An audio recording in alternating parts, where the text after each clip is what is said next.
Hello friend, स्वागत है आपका हमारे यूट्यूब चैनल HK क्लासेस में।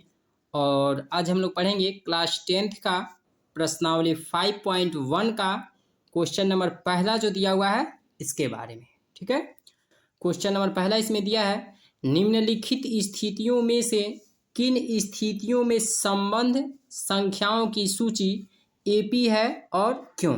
ठीक, क्वेश्चन नंबर पहले का 4 ठो भाग दिया हुआ है जिसमें से हम लोग पहले वाले भाग को हल करेंगे। ठीक है, तो इसमें देखिए पहले वाला भाग जो दिया हुआ है वो क्या कह रहा है, इसमें कि प्रत्येक किलोमीटर के बाद का टैक्सी का किराया, जबकि प्रथम किलोमीटर के लिए किराया 15 रुपया है और प्रत्येक अतिरिक्त किलोमीटर के लिए किराया 8 रुपया है। ठीक है, जैसे कहने का अर्थ है कि मान के चलिए कि यह एक सड़क हो गया।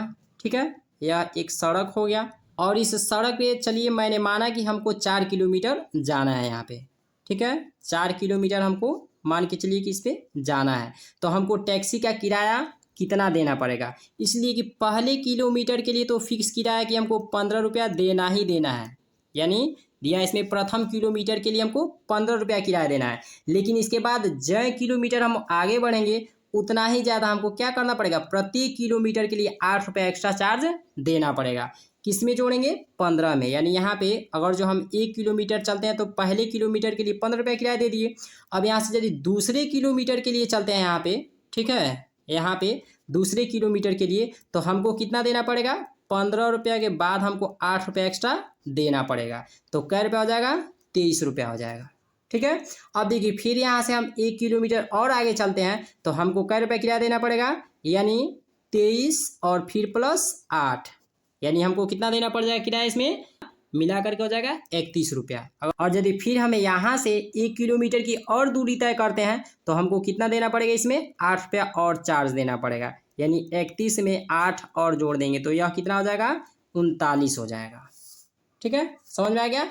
अब देखिए यहाँ पे क्या लिखेंगे, यहाँ पे सबसे पहले हम लोग हल लिखेंगे और हल लिखने के बाद यहाँ पे लिखेंगे माना, क्या लिखेंगे इसमें, माना प्रथम किलोमीटर, माना प्रथम किलोमीटर के लिए, माना प्रथम किलोमीटर के लिए किराया, ठीक है, किराया बराबर कै रुपया हो जाएगा, 15 रुपया।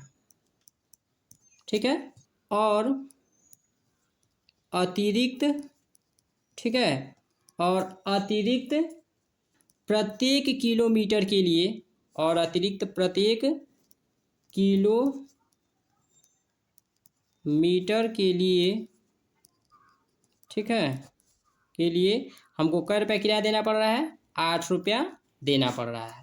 ठीक है, मतलब पहले किलोमीटर के लिए हमको 15 रुपया किराया देना है और इसके बाद जैसे ही हम प्रथम किलोमीटर के बाद और जितना ज़्यादा दूरी तय करेंगे किलोमीटर के हिसाब से उतना ही ज़्यादा, यानी प्रति किलोमीटर पे हमको क्या करना पड़ेगा, 8 रुपया और एक्स्ट्रा चार्ज जोड़ के इसको देना पड़ेगा। किसको, टैक्सी वाले को। ठीक है, अतः, ठीक है, लिखेंगे यहाँ पे अतः सूची हमारा जो होगा वो क्या तैयार होगा, यानी पहला हो जाएगा 15 और दूसरा क्या हो जाएगा 23, ठीक है, और तीसरा क्या हो जाएगा 31 और चौथा क्या हो जाएगा 39। ठीक है, अब देखिए क्या करना है हमको, इसको हम मानेंगे A1 पहले वाले पद को, और दूसरे वाले पद को मानेंगे A2 और तीसरे वाले पद को A3 और चौथे वाले पद को A4 मानेंगे।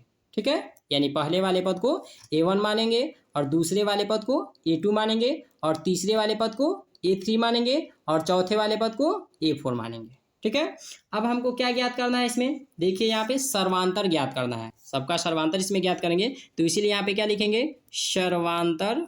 ठीक है, सर्वांतर क्या हो जाएगा, D1 बराबर, तो D1 बराबर ज्ञात करेंगे तो क्या हो जाएगा, यानी A2 माइनस A1 हो जाएगा।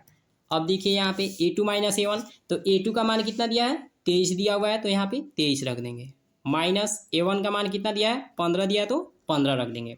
अब देखिए 23 में से 15 घटाएंगे तो कितना हो जाएगा, 8 हो जाएगा।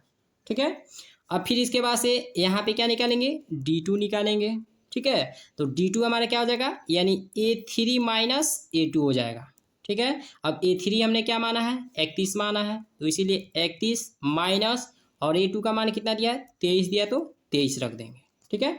अब 31 में से 23 घटाएंगे तो कितना हो जाएगा, 8 हो जाएगा। अब हम क्या निकालेंगे यहाँ पे, D3 निकालेंगे। ठीक है, तो D3 निकालेंगे तो क्या लिखेंगे इसमें, A4 माइनस A3 कर देंगे। अब देखिए A4 बराबर हमने क्या माना है, 39 माना है। ठीक है, अब A4 बराबर हमने 39 माना है तो इसलिए 39 रख देंगे, माइनस और A3 का माना हमने कितना माना है, 31, तो 31 रख देंगे। अब इसके बाद देखिए 39 में से 31 घटाएंगे तो कितना हो जाएगा, 8 हो जाएगा। ठीक है, अब देखिए इसमें, अब देखिए जो भी इसमें हमको श्रेणी ये मिला है, यानी ये जो सूची है, इसमें सबका जो अंतर है वो क्या है, बराबर आ रहा है। तो इसीलिए हमारा जो यह श्रेणी होगा वह किस में होगा, समांतर श्रेणी में होगा, मतलब AP में है। चूंकि क्या लिखेंगे इसमें, चूंकि D1 बराबर D2 बराबर D3, ठीक है इसलिए, ठीक है, इसलिए यह सूची जो होगा, क्या लिखेंगे, इसलिए यह सूची क्या होगा, AP में है। ठीक है, और यही हमारा आंसर हो जाएगा। क्लियर।